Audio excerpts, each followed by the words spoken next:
नमस्कार दोस्तों, आज इस वीडियो के अंदर मैं आपको पूरी की पूरी कंप्लीट डिटेल्स देने वाला हूं जो अभी कुछ मिनट पहले अभी सुप्रीम कोर्ट ऑफ इंडिया ने अपना जजमेंट प्रोनाउंस करा है regarding NCT of Delhi dispute के रिगार्डिंग वर्सेस हमारे लेफ्टिनेंट गवर्नर के पास कितनी पावर्स हैं, किसके पास एग्जीक्यूटिव पावर्स हैं, किसके पास लेजिस्लेटिव पावर्स हैं। सबसे पहली बात आपको सबसे जो समझने वाली है, सुप्रीम कोर्ट ऑफ इंडिया ने क्लियर तौर पे बोल दिया है कि भाई जो दिल्ली गवर्नमेंट है ना, उनके पास सर्विसेज नाम का जो शब्द है, इसके अंदर जो भी सर्विसेज आती हैं, आपका कोई भी पॉलिसी अगर दिल्ली सरकार को बनानी होती है एजुकेशन के रिगार्डिंग, इलेक्ट्रिसिटी के रिगार्डिंग, वाटर के रिगार्डिंग, पब्लिक ट्रांसपोर्ट के रिगार्डिंग, कुछ भी अगर दिल्ली गवर्नमेंट को कोई भी पॉलिसी बनानी है तो कोई भी यहां पे टांग नहीं अड़ा सकता है, कोई भी यहां पे इंटरप्रिटेट नहीं कर सकता है कि मैं तो यहां पे सुपीरियर पावर मेरे पास है, दिल्ली गवर्नमेंट के पास इसके रिगार्डिंग कोई भी पॉलिसी फ्रेम करने की पावर नहीं है वगैरह वगैरह, कि अगर कोई भी दिल्ली गवर्नमेंट कोई पॉलिसी बनाएगी तो वो पॉलिसी बनाने के बाद मेरे पास लेफ्टिनेंट गवर्नर ये नहीं बोल सकते हैं कि मेरे पास यहां पे साइन होने के लिए आएगी, मैं इसको चेक करूंगा, मैं साइन करने के बाद इसको अप्रूव करूंगा क्योंकि मैं तो एडमिनिस्ट्रेटर हूं, मैं तो लेफ्टिनेंट गवर्नर हूं। इसके रिगार्डिंग लेफ्टिनेंट गवर्नर के पास किसी भी तरह की कोई पावर नहीं है। सुप्रीम कोर्ट ऑफ इंडिया ने as per the constitution of India, मैंने ये कॉन्स्टिट्यूशन के अंदर भी आपको सारी डिटेल्स पढ़ने के बाद में बहुत अच्छे से क्लैरिफाई ये बात कर रहा हूं। हालांकि सुप्रीम कोर्ट ऑफ इंडिया अगर ये बात ना भी बोलते ना, तब भी हमारे सीधे शब्दों में संविधान के अंदर आर्टिकल नंबर 239 ए के अंदर यह बात क्लियर तौर पे लिखी हुई है। दूसरी बात, अगर आप schedule number 7 entry number 1 entry number 2 entry number 18 को पढ़ते हो, उसमें भी सीधे तौर पे लिखा हुआ है कि भाई लैंड, पुलिस और यहां पे पब्लिक ऑर्डर, यानी कि अगर एंट्री नंबर 1 पढ़ेंगे शेड्यूल नंबर 7 की जो लिस्ट नंबर 2 होती है जिसमें स्टेट लिस्ट के बारे में क्लैरिफिकेशन दिया हुआ है, तो उसके अंदर एंट्री नंबर 1 पब्लिक ऑर्डर के बारे में बात करता है, एंट्री नंबर 2 पुलिस के बारे में बात करता है, एंट्री नंबर 18 हमारे लैंड के बारे में बात करता है। केवल ये तीन जो मुद्दे हैं स्टेट लिस्ट के अंदर जो शेड्यूल नंबर 7 लिस्ट नंबर 2 में मेंशन करे हुए हैं इंडियन कॉन्स्टिट्यूशन में, ये पावर्स केवल लेफ्टिनेंट गवर्नर के पास है। बाकी सारी पावर्स सर्विसेज के रिगार्डिंग वो हमारी इलेक्टेड जो दिल्ली सरकार होती है उसके पास पावर है। अब इसके अंदर एक और क्लैरिफिकेशन मैं आपको भी दूंगा, इतनी बात आपको समझ में आ गई है। सुप्रीम कोर्ट ऑफ इंडिया ने एक क्लैरिफिकेशन यहां पे दे दिया है। मैंने आपको क्या बोला कि सुप्रीम कोर्ट ऑफ इंडिया ये बात नहीं भी बोलते तो भी हमारे संविधान के अंदर तो ये बात लिखी हुई है ना, बात खत्म हो जाती। बट यहीं अगर डिस्प्यूट अराइज होता है तब यहां पे सुप्रीम कोर्ट ऑफ इंडिया को बीच में आना पड़ता है अपना क्लैरिफिकेशन देने के बाद में, कि एक पार्टी बोलती है नहीं मेरे पास पावर है, एक पार्टी बोलती है नहीं तुम्हारे पास पावर नहीं है। अब यहां पे डिस्प्यूट राइज हो गया। अब ये डिस्प्यूट सॉल्व करने के लिए हमारी सुपीरियर अथॉरिटी है, इंडिया का एपेक्स कोर्ट है सुप्रीम कोर्ट ऑफ इंडिया, तो इसीलिए मुद्दा चल रहा था। सुप्रीम कोर्ट ऑफ इंडिया में ये बात बोल दी है। और बहुत बड़ी बात इन्होंने सुप्रीम कोर्ट ऑफ इंडिया ने एक और क्लैरिफाई करी है कि जो भी सर्विसेज के रिगार्डिंग दिल्ली सरकार यहां पे अपना कानून बनाती है, पॉलिसी लेकर आती है, तो lieutenant governor shall be bound by the policies frame by the Delhi government. तो लेफ्टिनेंट गवर्नर को बाउंड है वो एग्री करने का कि यहां पे कोई टांग नहीं अड़ा सकता है एलजी साहब। यहां पे क्लियर तौर पे सुप्रीम कोर्ट ऑफ इंडिया ने ये बात बोल दी है।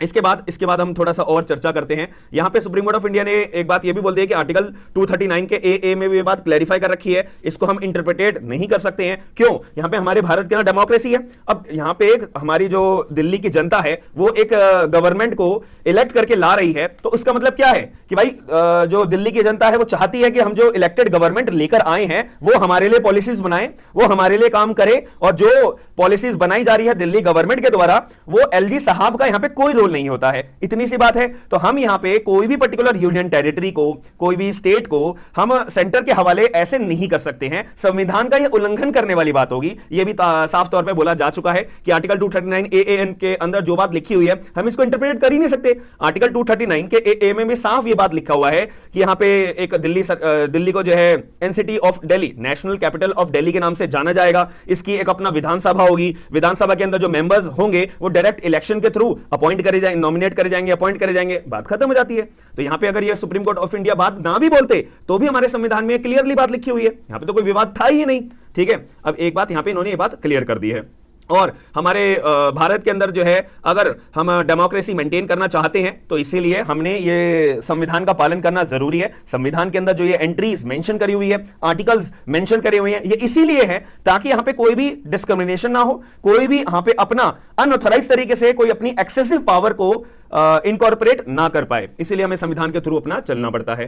अब इसके रिगार्डिंग एक 2019 के अंदर भी एक जस्टिस साहब थे, उन्होंने एक स्प्लिट वर्डिक्ट दिया था। जस्टिस अशोक भूषण साहब 2019 में सुप्रीम कोर्ट के जज थे, तो दो जजेस की बेंच बैठी हुई थी।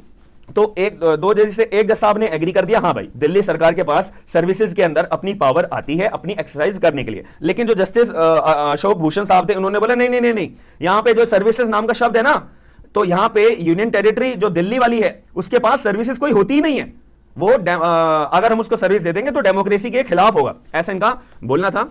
कि justice Ashok Bhushan view in 2019 split verdict where he said that services were totally outside the purview of the Delhi government. अब यहां पे जो हमारे कॉन्स्टिट्यूशनल बेंच थी और जो अभी कुछ मिनट पहले जिन्होंने अभी अपना जजमेंट दिया है, 5 जजेस की बेंच थी, मैं नाम बता देता हूं। Honourable chief justice D Y. Chandrachud ji, justice M R. Shah ji and justice Krishna Murari ji, justice Hima Kohli ji and justice P S. Narasimha ji, इन्होंने सभी के सभी 5 जजेस ऑफ बेंच ने डिसएग्री कराया कि भाई जो जस्टिस आलोक भूषण साहब ने 2019 में जो अपना वर्डिक्ट दिया था, स्प्लिट वर्डिक्ट दिया था, उससे हम डिसएग्री करते हैं। इन्होंने गलत बात बोली थी, हमने ये बात को क्लियर कर दिया, हम 5 जजेस की कॉन्स्टिट्यूशनल बेंच ने एक बात को क्लियर कर दिया है कि दिल्ली गवर्नमेंट के पास अपना सर्विसेज का मुद्दा होता है, बात खत्म हो जाती है।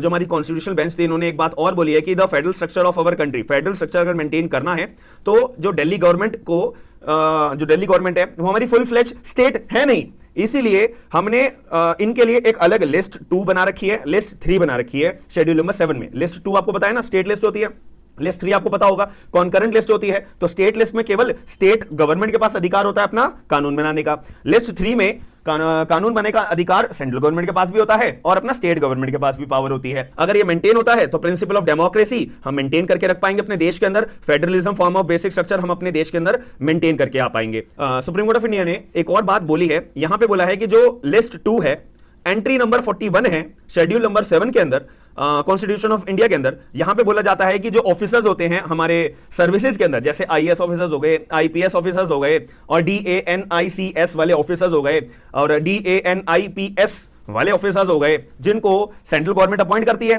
ठीक है, ऑब्वियसली यूपीएससी कंडक्ट कर रहा था ना एग्जाम, तो सेंट्रल गवर्नमेंट जो है अपॉइंट करती है, सेंट्रल गवर्नमेंट ऐसे ऑफिसर्स को अलॉट करती है दिल्ली की सरकार को। अब यहां पे जब सेंट्रल गवर्नमेंट अपने ऑफिसर्स दिल्ली सरकार को दे रही है, तो यहां पे उन ऑफिसर्स पे कंट्रोल किसका होगा, सेंट्रल गवर्नमेंट का होगा या दिल्ली सरकार का होगा, यह भी एक विवाद में था। तो ये भी सुप्रीम कोर्ट ऑफ इंडिया ने बोल दिया है कि भाई एक बात बताओ, जब राज्य सरकार को तुम अपने ऑफिसर्स अलॉट करके दे चुके हो, अब वो काम राज्य सरकार के साथ में कर रहे हैं, तो ऑब्वियससली वो जो ऑफिसर्स हैं वो राज्य सरकार को जो है अपना रिपोर्ट करेंगे।